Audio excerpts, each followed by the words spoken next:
learn, be austere. You're a student, you should be austere. Uh, all this description we have read. He should be, when Guru calls him for study, he should learn from him the Vedas at the beginning, at the end of the study. He should make full prostration before the Guru, etc. Guru is the teacher. In the morning and evening, he can collect food, whatever given as alms, as bhiksha. He should offer whatever that's got to the Guru, and in order to get, Guru will give him what he should restrain to the fast. He will not be able to eat. So, like that restriction, build up their character, those types of education under the Guru's teaching. It must be good conduct, moderate in eating, skillful, full of faith, and due to the control of the senses, very high quality of the standard. It's like a monk standard. We this much easier. Modern day monk's standard is much easier than our early days brahmachari's restrictions. No, so it is very based on very austere and very strong ethical, moral values, and so that's why so many things have been and accepting the householder, the member of other states of life who observe continence should avoid even listening to the songs of um, or dealing with the affairs of women for the sense of which can cause agitation to the mind, can carry away the mind of a self-controlled ascetic. So he should not allow even to look at the a movement with this, that, so many restrictions. That's why it's called the Smriti. Smriti means the scriptural injunction, what are do's and don'ts. These are but these are as if it becomes the primary. In most of the religion, that becomes the primary. But India's glory is that these are the rules set for brahmacharis. Principle is that he should be focused, concentrated to study student life, study well, learn well, full of knowledge. Now you decide which direction you go and build your life. But society has changed. Indian society has changed.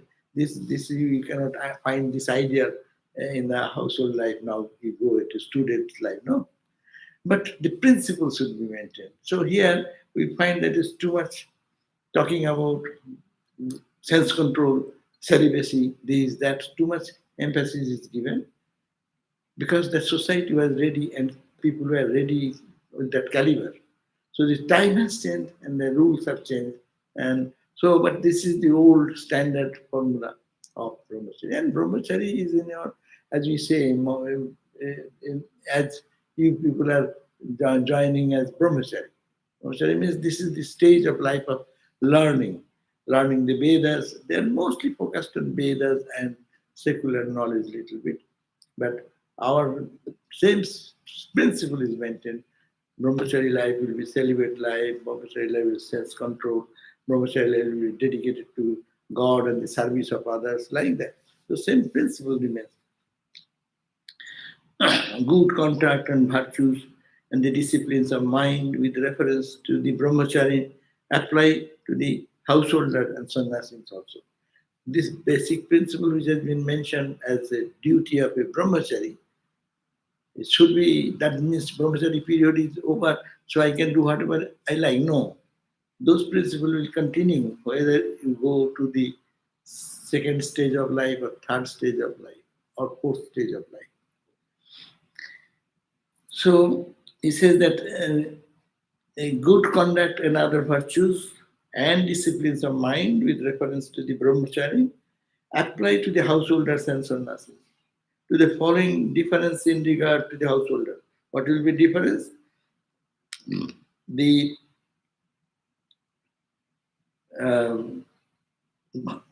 householder, when he is leaving the brahmachari stage to the householder stage, he needs serve the teacher only occasionally. The other will be needed to serve the teacher every day, living with him, taking care of him, and getting his blessings. so that he can learn more and more and more. And like, no, a good teacher, when he's walking, talking, that itself is a lesson. Swami Vivekananda, we read that Vivekananda, he's walking. Someone is walking with him is a lesson.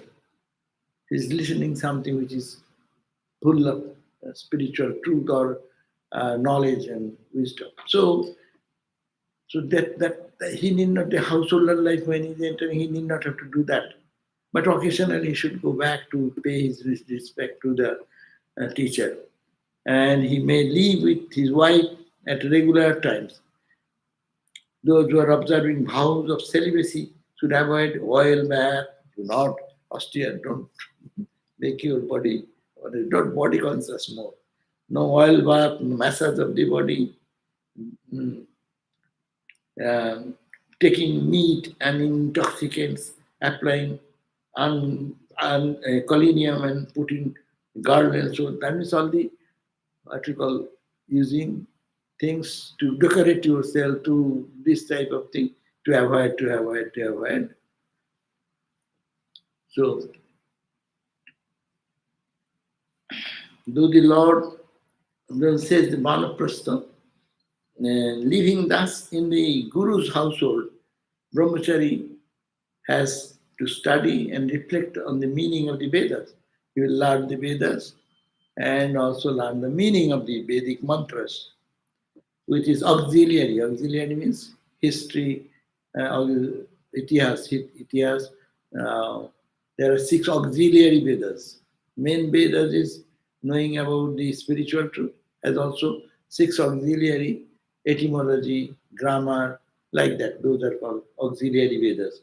He should also learn with the Guru, and then he has to give up parting gift to the Guru. When the Brahmachari comes back, a valedictory session, then what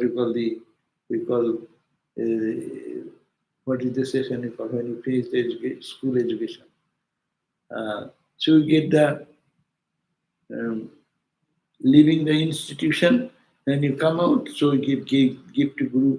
If he has the means, and if he has not, take to the life of the householder, or a Vanaprastha, forest dwelling, or if he is endowed with the perfect renunciation of a sannyasi's life.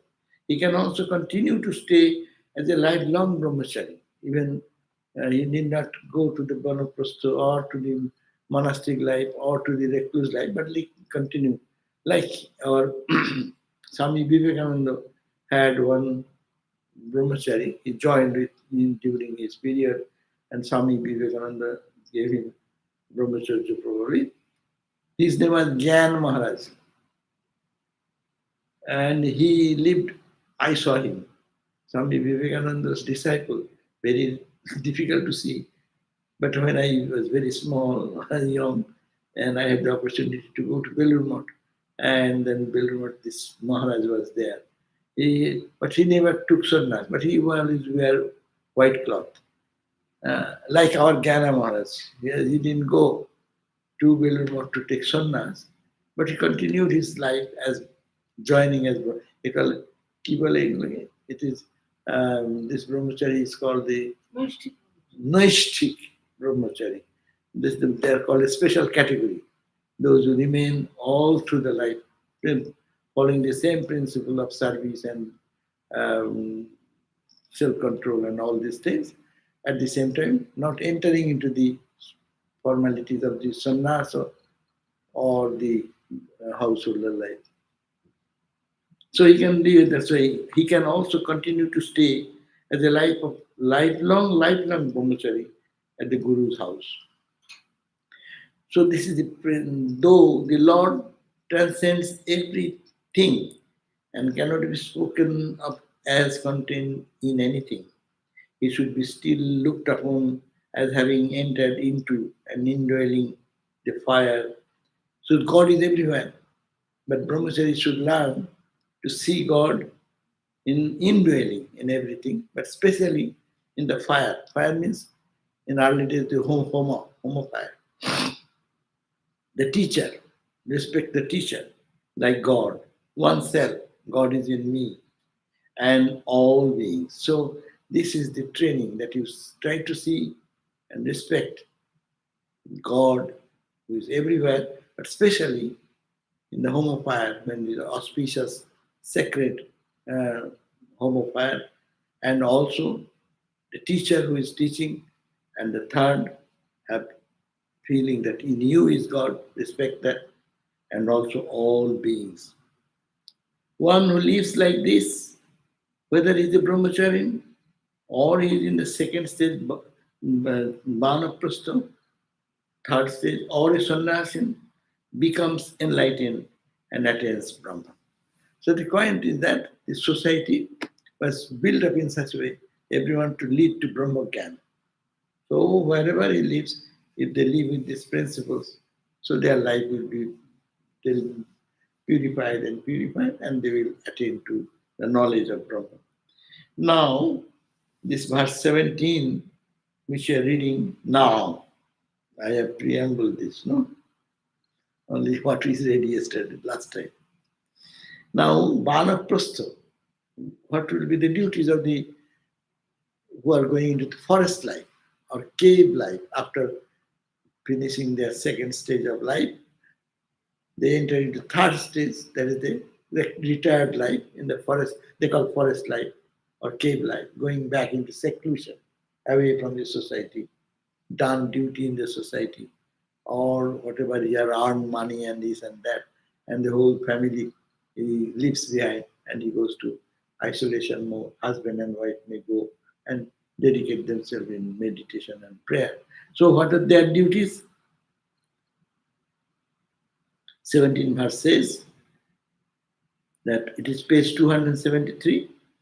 I am now going to tell you the duties of the life of a Vanaprastha as ordained by great sages.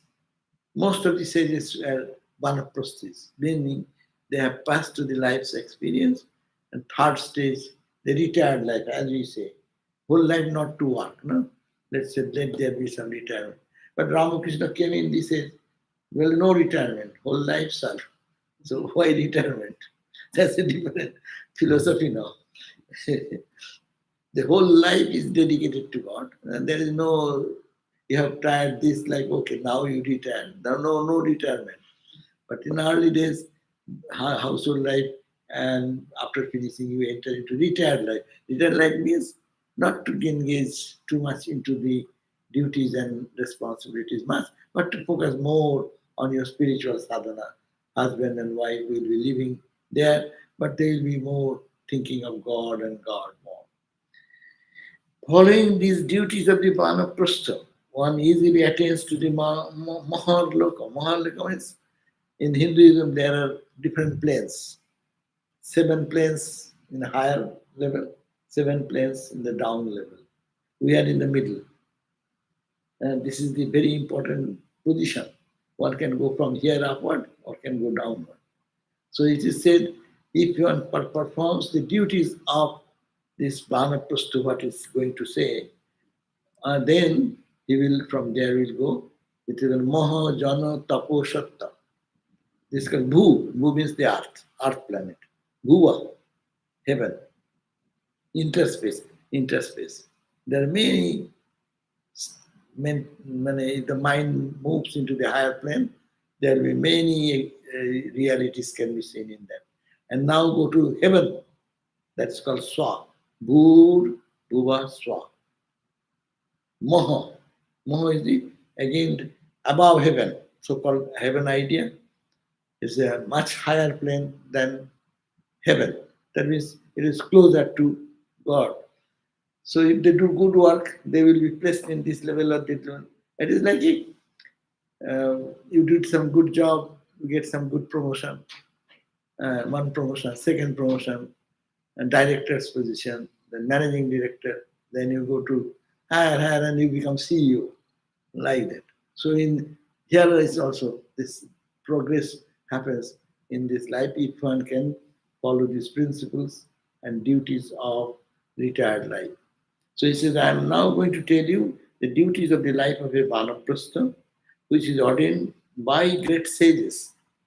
The following Following the duties of the Vanaprastha, one easily attains, easily they not have to do it, they follow the principle, then they will go to the above heaven, ordinary heaven. That's also another heaven, higher heaven, Moho. Then another heaven, Moho Jana. Then another heaven, Tapa, Ast. Then another heaven, Moho Jana Tapa, Satta. The truth, only the absolute truth will live. That means there are different levels of flights of experiences. The Banaprastha should not subsist on cereals produced by cultivation. He should not also pluck and eat before they become ripe, the fruits of plants and trees that have grown uncultivated. Baba. So austere life. They should not subsist on cereal which is produced by cultivation.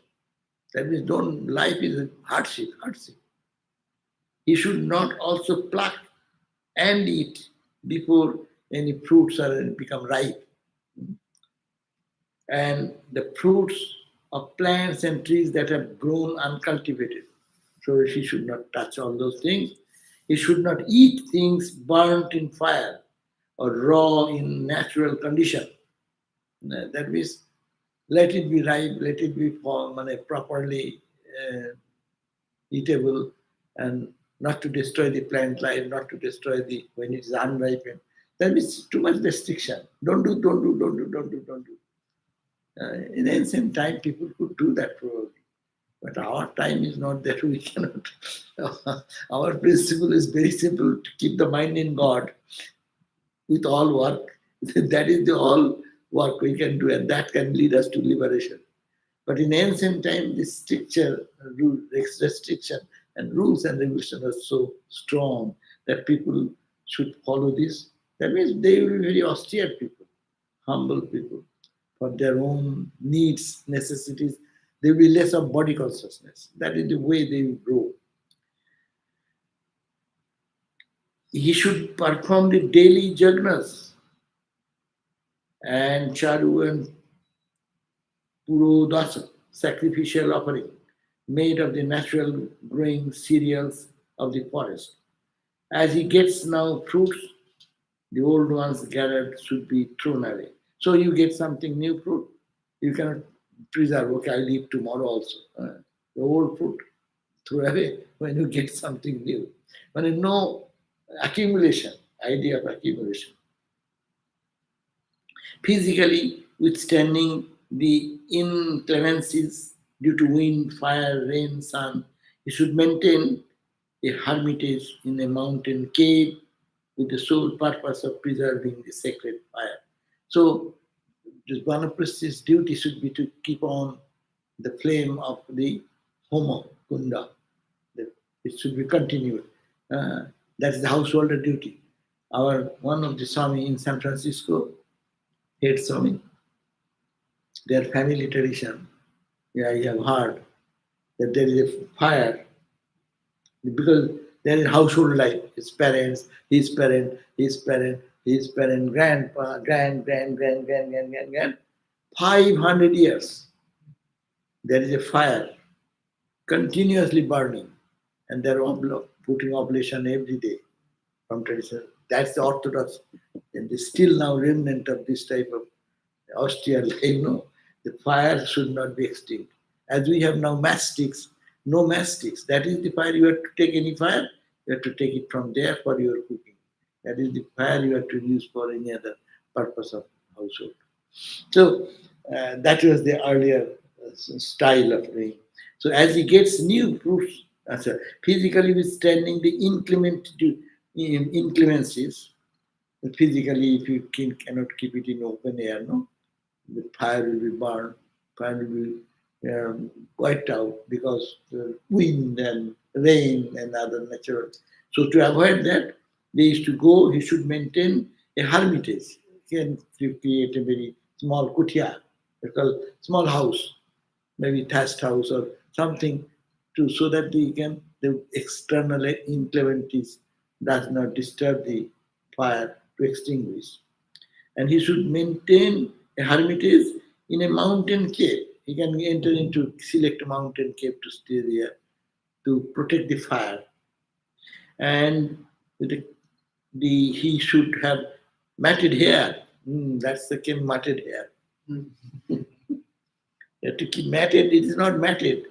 Matted means they don't use any oil. And every day not using the oil, the hair gets all cluttered together, no? And then it becomes so thick and hanging, you see, matted log. So have matted hair, beard, and nail uncut. Nail will be long nail. I've seen one sadhu in Calcutta. Many sadhus come from all over India, different say, on the bank of Ganga. So there's a flower market on the bank of Ganga in Calcutta. So we used to go to procure flowers for our celebrations. We used to go there. And we saw various types of sadhus, how much austere they are. The nail, I saw one nail has come out and carved like that. He did not cut the nail. And someone is standing, it's called standing for day and night. They will never lie down in the floor. Night time, he hangs in two armpits, two ropes are hanging, and put their hand, one armpit here, one, and hanging like that whole night. They don't sit at all. And these are austerities. Why they do, I do not know.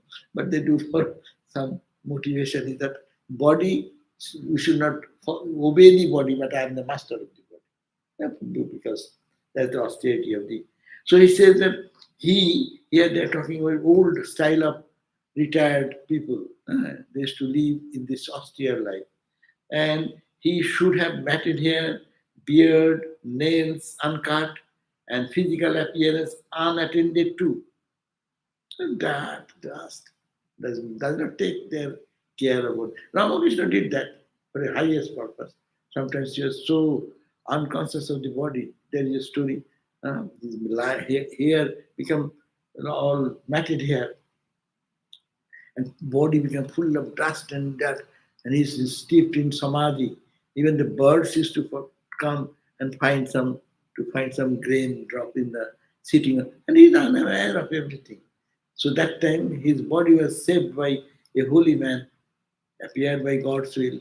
He used to bring him down by beating with a stick.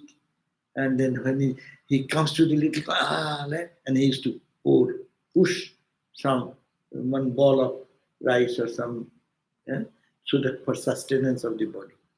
So and the matted hair, and also in the monastic group, there are different traditions of the monastic discipline. Some use those type of matted block. Some matted block, you see Naga sadhus. Did you see the Naga sadhus picture in what you call the Kumbh Mela? Someone will have to carry their matted log. It's so big and so heavy. So, but that is, he is saying that this should be he should have matted log, etc. He should carry with him a water pot. He is almost monk, no? He will carry a water pot, skin. Why skin? Skin, deer skin or some skin. Because when they start meditation, it is damp, no?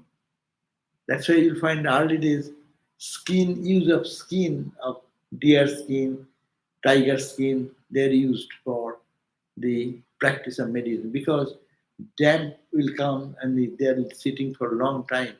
Their body will be all what we call getting more wet with water, and you cannot do that.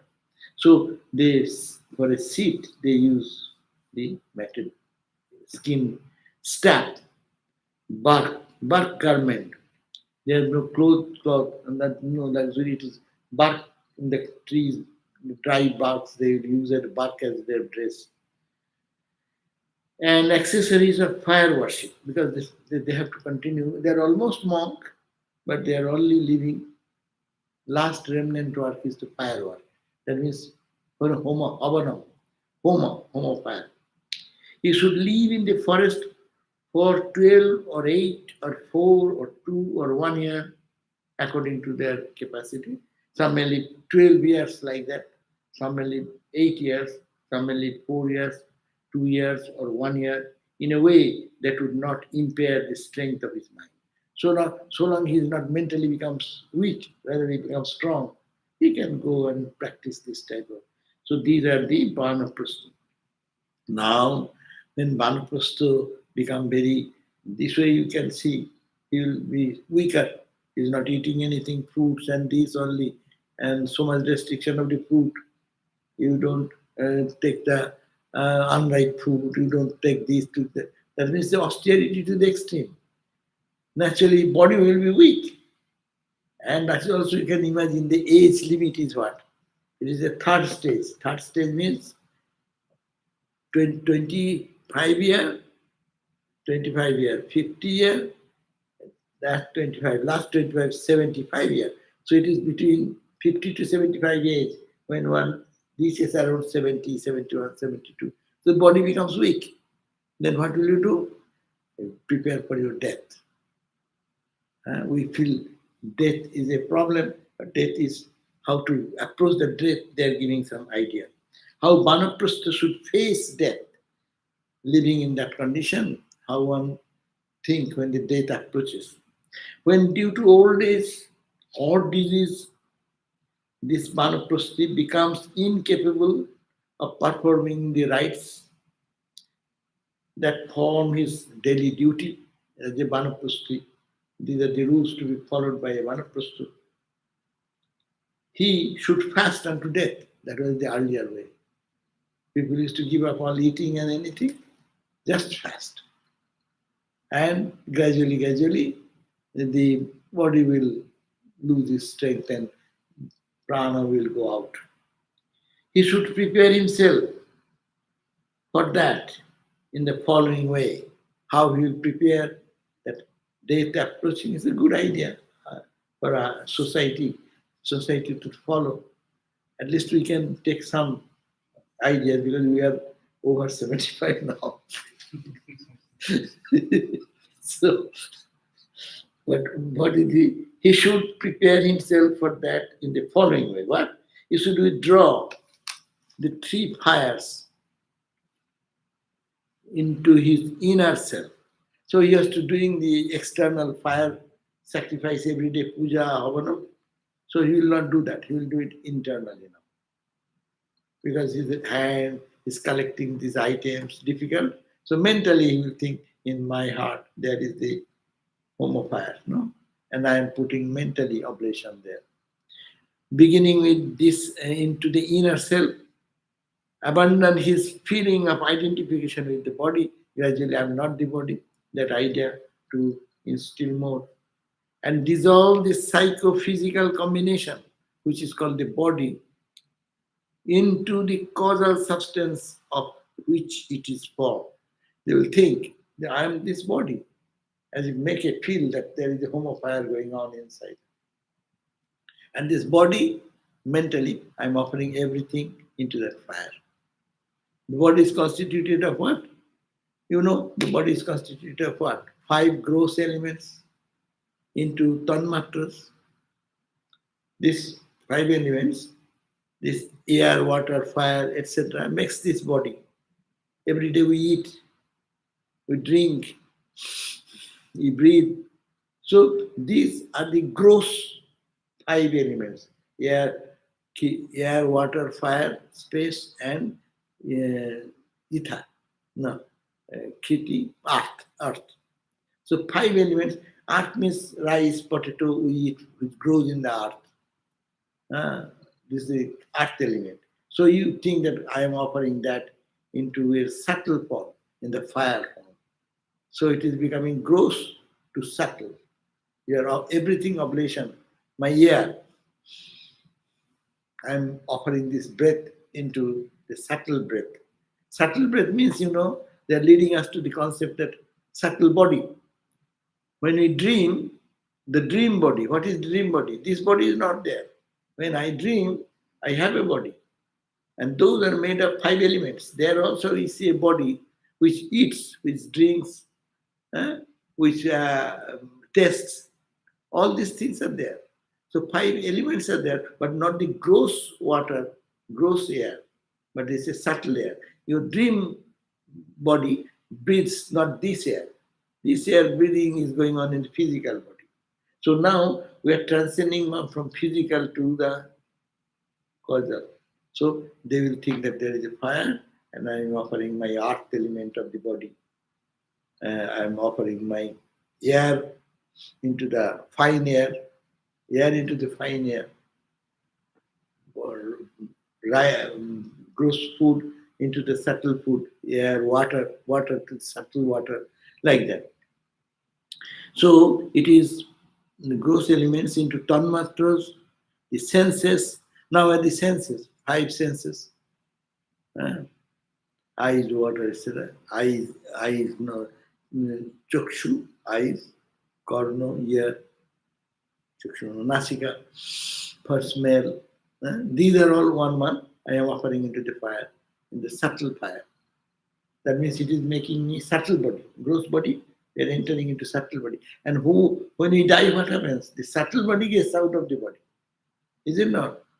We say someone is dying, his prana left. Means what? That the energy which was there in a subtle way, that get out of the body. So this body is left out, but he is entering into another subtle body. So that is he's consciously everyday thinking. I am doing a yajna here, a fire sacrifice, and in that I am offering this gross air, water, fire, etc. As also my eyes, ears, which is the gross universe, I am offering that to the subtle, this to the subtle eye, this to the subtle ear, like that. Gross elements to the tanmatras, the senses, all the 5 senses in the Rajashika Ahankara. It's a terminology. It is the Rajas, because these are energy level is Rajas. And the mind into Sattika Ahankara. And my mind, this mind which is now, I'm offering it to the pure Sattva of the ego. Ego part, pure Sattva.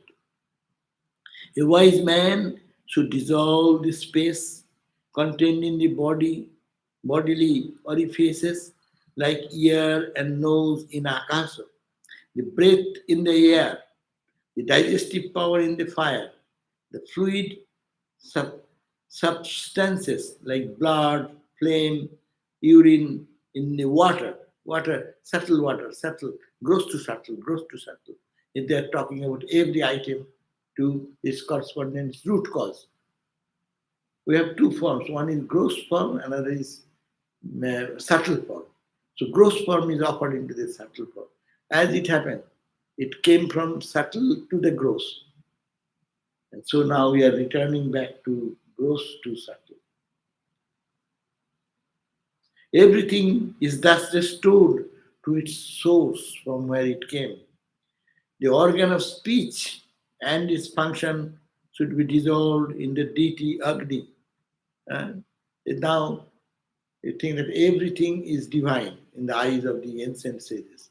So the speech, I'm talking, this organ of speech and its functionality, it should be dissolved into its root called Agni, from the fire. Hand and its partner is to Indra. That's why it is said that the story that one Brahmin killed a cow and he said, I didn't kill, my hand killed. So the god of death came and was catching him.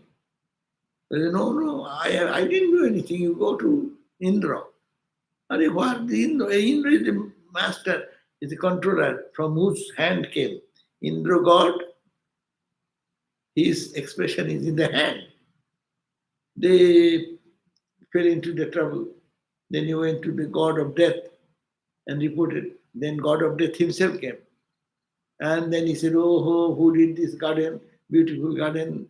And said, I did.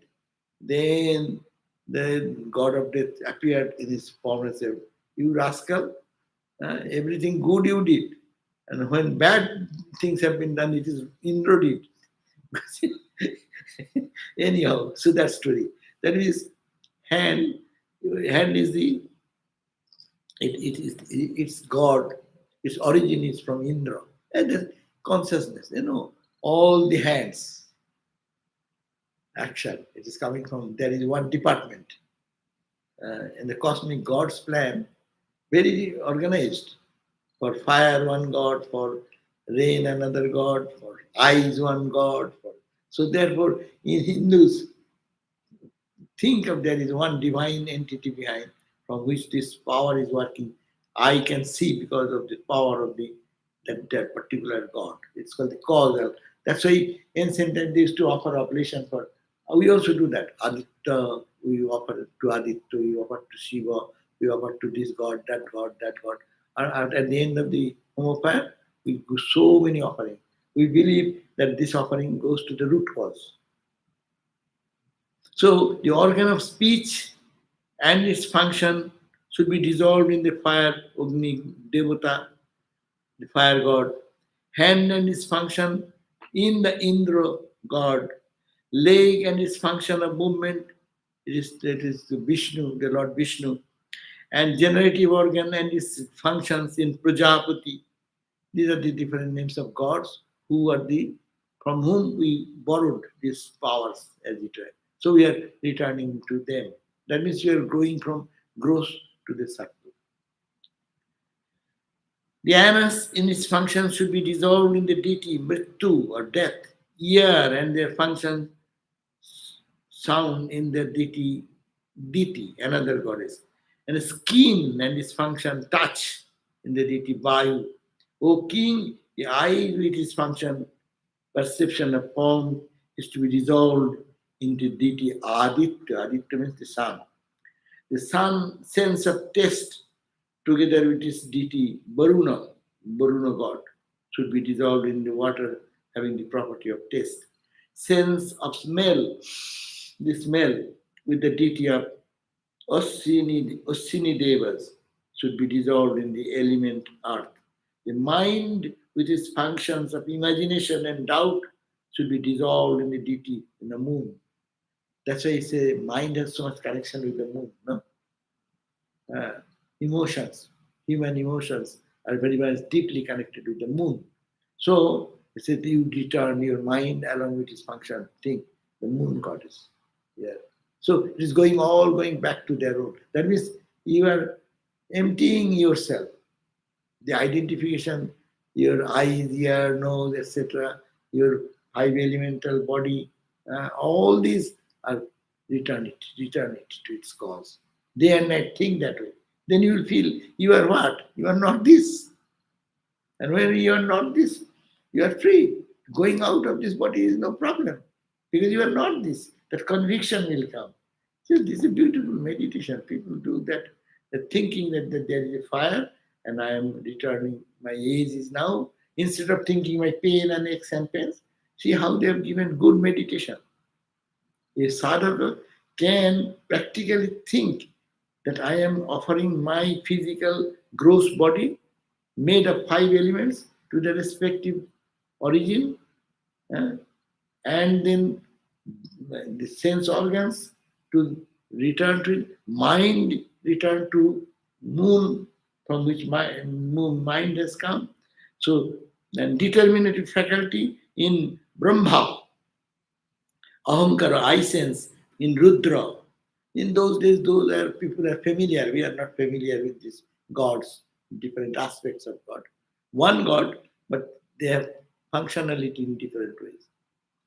The chitta, the mind stuff with consciousness, memory in the consciousness, in kshetraga, jiva or individual soul, and that kshetraga released from the entanglements of the gunas in the supreme being. So you think that jiva is free from this body now. Earth must be dissolved in apaha. The earth element should be dissolved. They are final.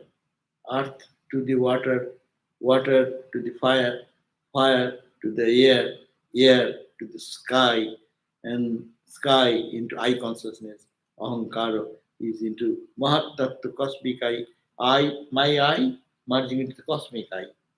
And the pradhana, the root matter, and pradhana into the supreme being. So you withdraw yourself from this physical to the mental level, and then that into the cosmic I, cosmic consciousness, gradually, and you identify there. So the body consciousness is withdrawn part by part. People can spend long hours to think about my body is ailing, it is going to leave. It is good to leave because it is made of borrowed materials. We have all borrowed from matter. So let them go back to their root cause. Then what remains? I remain. My mind remains. So mind, let it go to the moon.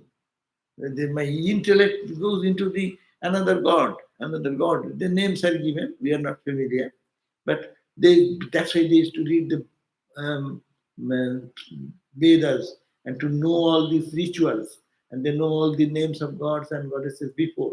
But we are not familiar with it. We can think everything is going back to its original source. Everything returned to its original, and my mind and intellect, my memory, my everything returned to the cosmic consciousness.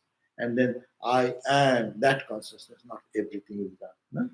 It's a Vedantic process of meditation. I am not the body in one word, and they have done it so meticulously, splitting everything, all the parts of the body, all the energies of the body has been. Thus, what will happen then? Knowing Him to be the immortal and non-dual, let there be cessation of all inquiry, like that of the flame of the fire that has burnt its fuel.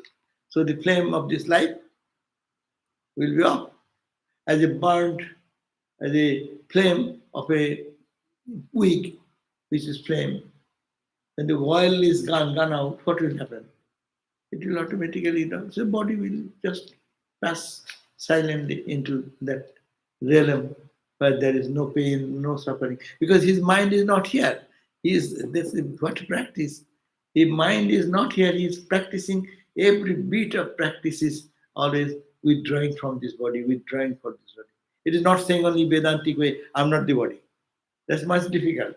But the Jogna idea, as we offer in the Jogna all the oblations with one by one. Similarly, what is the oblation? My physical body, the earth element which made my body, I offer it to its root cause, the subtle element.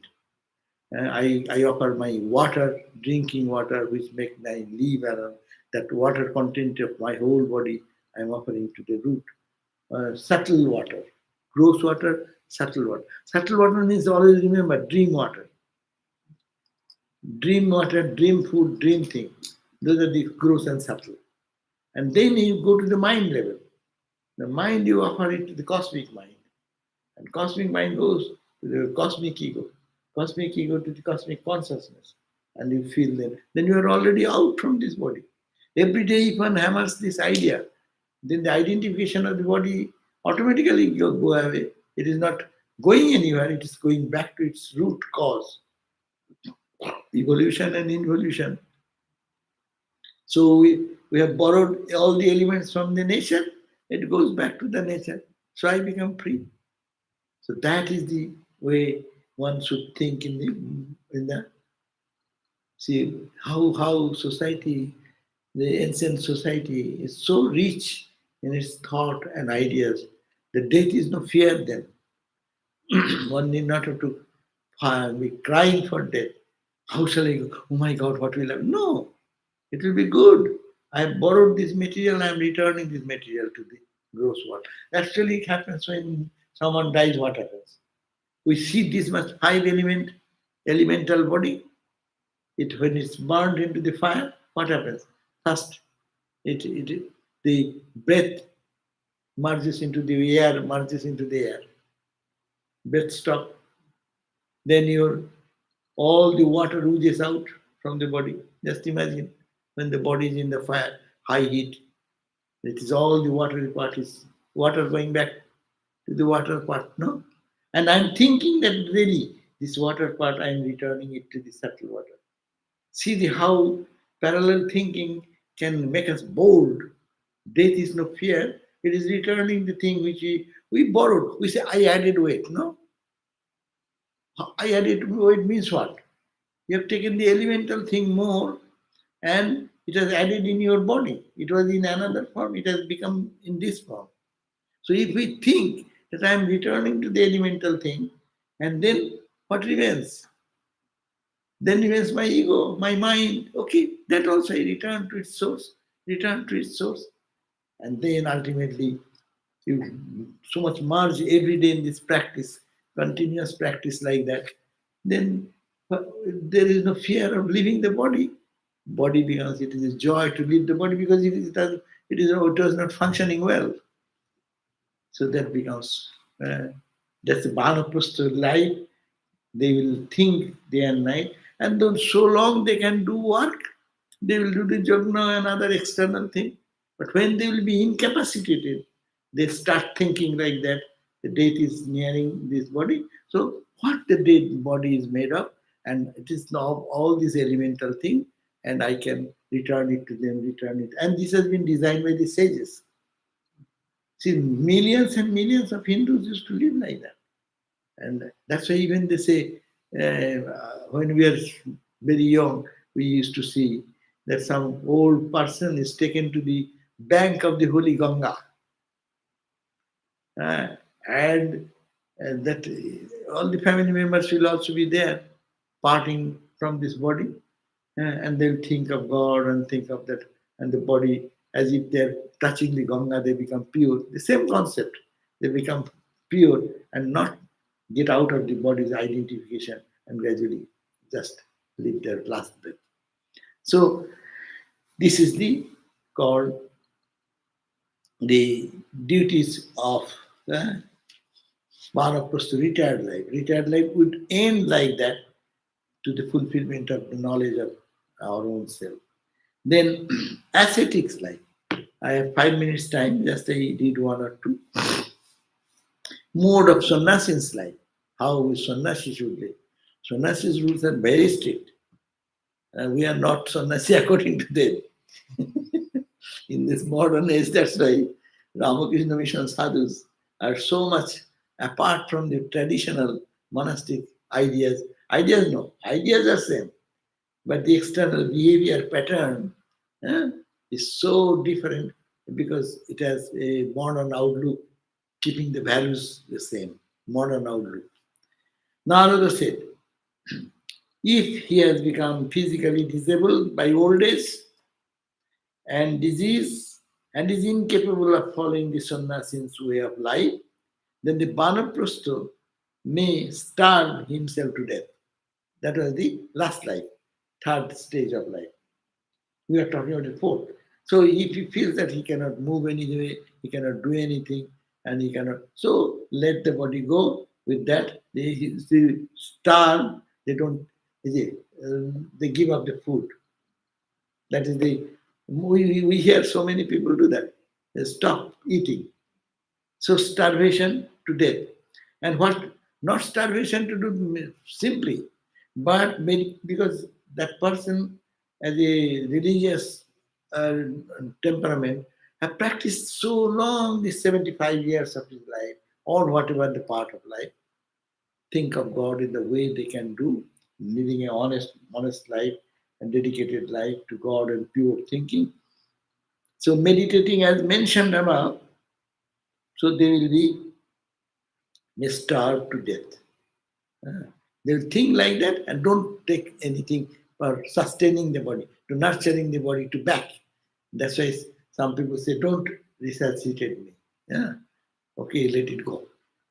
So they take that. But if he is physically and mentally fit for a sannyasin's life, he should, after dissolving everything in the Atman, wander forth over the world without any special destination. So then it's fourth stage of life. If you are capable, if you are strong, and you can think of God, so think the way you think of that you are pure soul and wander around. He should carry the body alone with him. That means no possession, no bank balance, no credit card with him. You don't get food, not get food. You get food, food, okay. You get a place of to sleep, sleep. You don't play just on the roadside, lie down under the tree. Swami Vivekananda gave that idea. Sky thy roof, grass thy bed, food by chance, whatever comes. It is organic, non-organic, no question, whatever comes. And that is the point I dedicated to God. Whatever comes, I accept. That's the sannyasi's life. So he should carry the body along with him. Stop in no village for more than a day. You go there in some house and they say, see, you are a good sadhu. Baba, you stay with us. My father, stay with us and give a good house and food. No, one night stay. Hello, thank you. Give some food. Got it. Wonder. But you don't get attached to anywhere. To stop this future possibility of attachment and just move on. That's why wandering sadhu. That's why it's called wandering sadhu. Wandering means they move from one spot to the another spot. They don't sit in one place. Here the order is not more than one day. In our time we used to hear not more than 3 days. Earlier was not more than one day. And you have to all the time on your feet. And wherever you go, where to go, every whole world is your world. Lie down whenever you can, eat whatever you get, and you don't get, don't eat. So that is the and depend on no one for anything. Highest ideal of sannyas. That's very difficult. No position, nothing. Only the body is your position, and move on and on and on. Think of this highest ideal. I am Atman, I am Brahman, and move on. Whatever food you get, whatever you think, this is fundamental. Point one. If he is particular about wearing anything, he can have a kopinam. That means loincloth.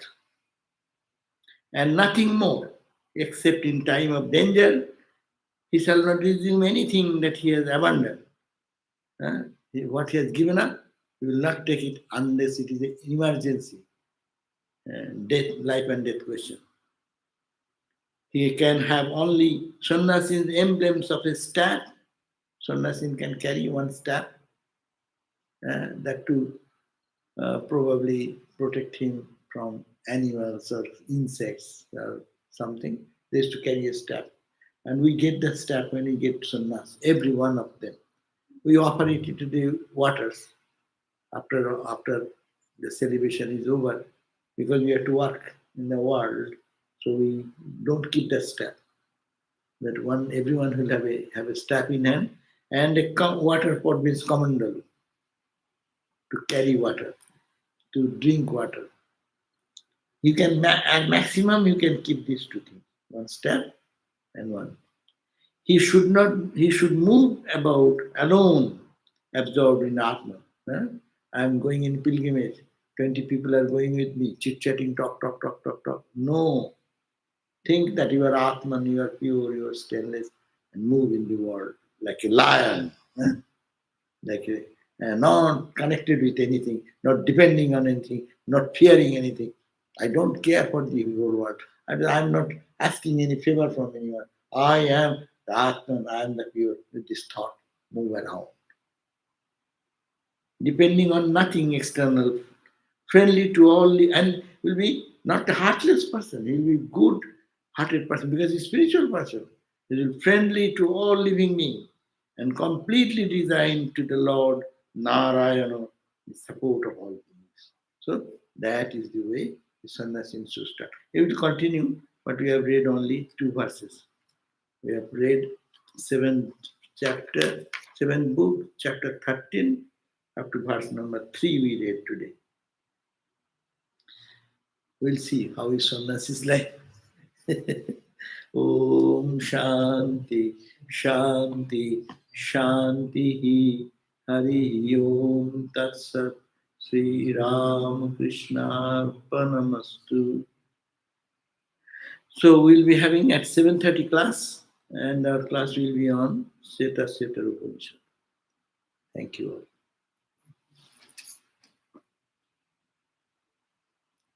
Yeah. লিখবে নাকি 7